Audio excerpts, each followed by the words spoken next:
क्या शादी के बाद प्यार कम हो जाता है? हेलो दोस्तों, नमस्कार, सत श्री अकाल, आदाब दोस्तों। आप सब कैसे हो? आशा करता हूँ कि आप सभी ठीक होंगे और मज़े में होंगे। तो दोस्तों, आज की कहानी का विषय है कि क्या प्यार शादी से पहले होता है और शादी के बाद या तो कम हो जाता है या फिर ख़त्म हो जाता है। ये तो बिल्कुल सही नहीं है, मगर प्यार करने वाले लोग कभी भी ऐसा नहीं सोचते हैं, क्योंकि प्यार कभी ना तो ज़्यादा होता है और ना ही थोड़ा होता है, क्योंकि प्यार सिर्फ प्यार होता है, ना कम ना ज़्यादा। कुछ लोग कहते हैं मैं तुमसे बहुत प्यार करता हूँ। अरे, प्यार सिर्फ प्यार होता है। चलिए शुरू करते हैं एक प्यार की कहानी। कल अभिषेक एक साड़ी लाया और टेबल पर रख दिया। पायल ने कल रात को भी देखा था कि टेबल पर एक साड़ी पड़ी है, लेकिन तब वह साड़ी को हाथ नहीं लगाया। लेकिन अगले दिन सुबह जब पायल घर की सफाई कर रही थी, तब पायल की नज़र टेबल पर रखी हुई साड़ी के पास पड़ी एक चिट्ठी पर पड़ी। तो पायल ने तुरंत उस चिट्ठी को अपने हाथों में लिया और पढ़ने लगी। उसमें लिखा था कि मेरी पायल, तुम्हारा गुस्सा देखने के लिए मुझे हर रोज़ दिल करता है कि मैं घर थोड़ा देर से लौटूं। बस तुम भी ज़्यादा गुस्सा नहीं करती हो, मगर जब मैं देर से लौटता हूँ तो तुम मुझे डांटती हो। मुझे तुम्हारा डांटना बहुत ही अच्छा लगता है।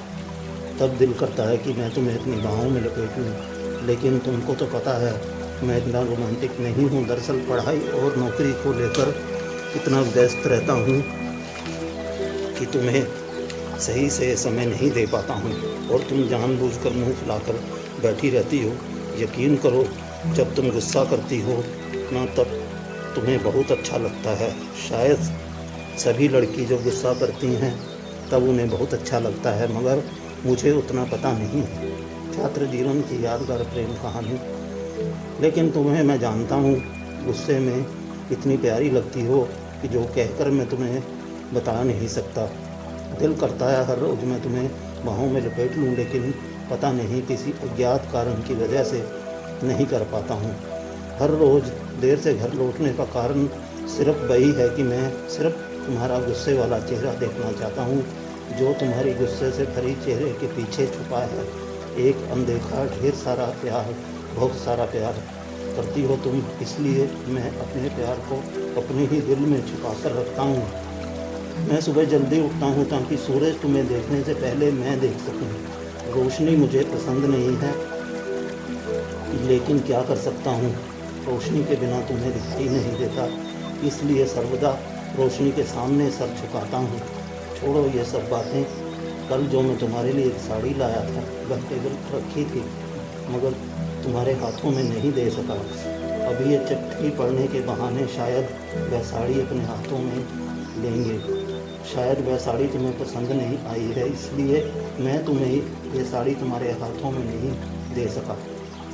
तुम्हें पता है मैं कभी साड़ी अकेला नहीं खरीद सका। माँ के लिए जब साड़ी खरीदने जाता तब माँ को भी साथ लेकर जाता था।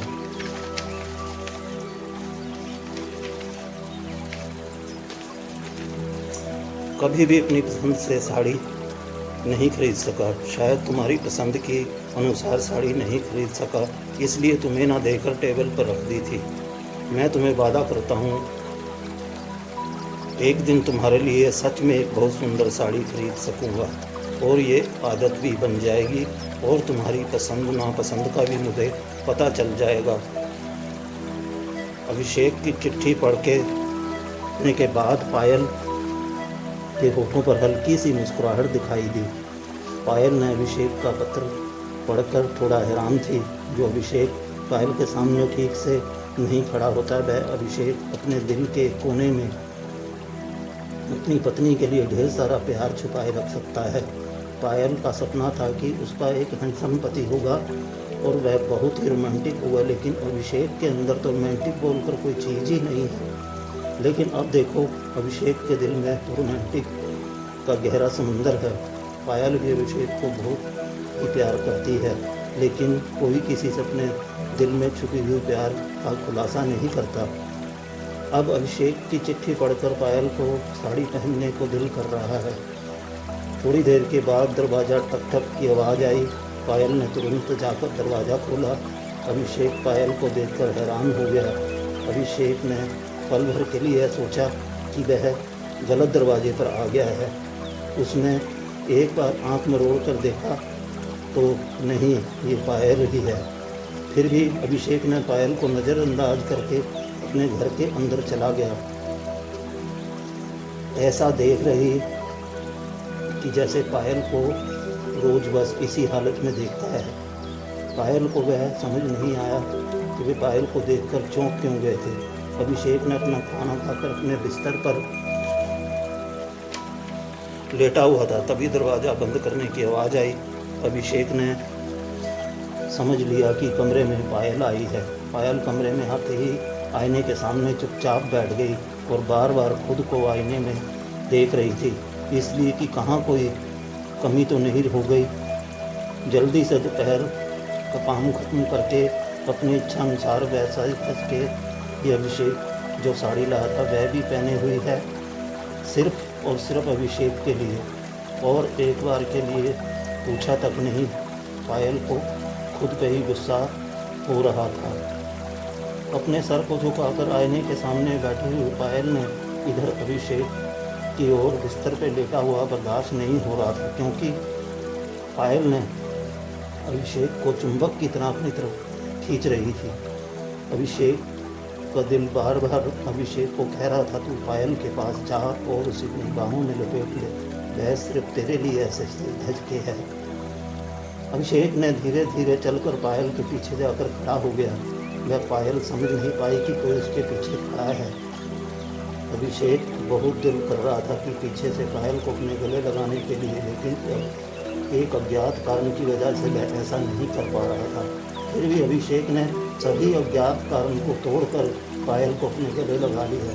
पायल चौंक गई और खुद को छुड़ाते हुए देखा कि अभिषेक ने उसे अपने गले लगाया। पायल थोड़ा हैरान हुई, लेकिन पायल के दिल में अंदर छुपा हुआ प्यार बाहर निकलने लगा। पायल भी खुद को रोक नहीं पाई और अभिषेक को अपने दोनों हाथों से अभिषेक को अपनी बाहों में लगा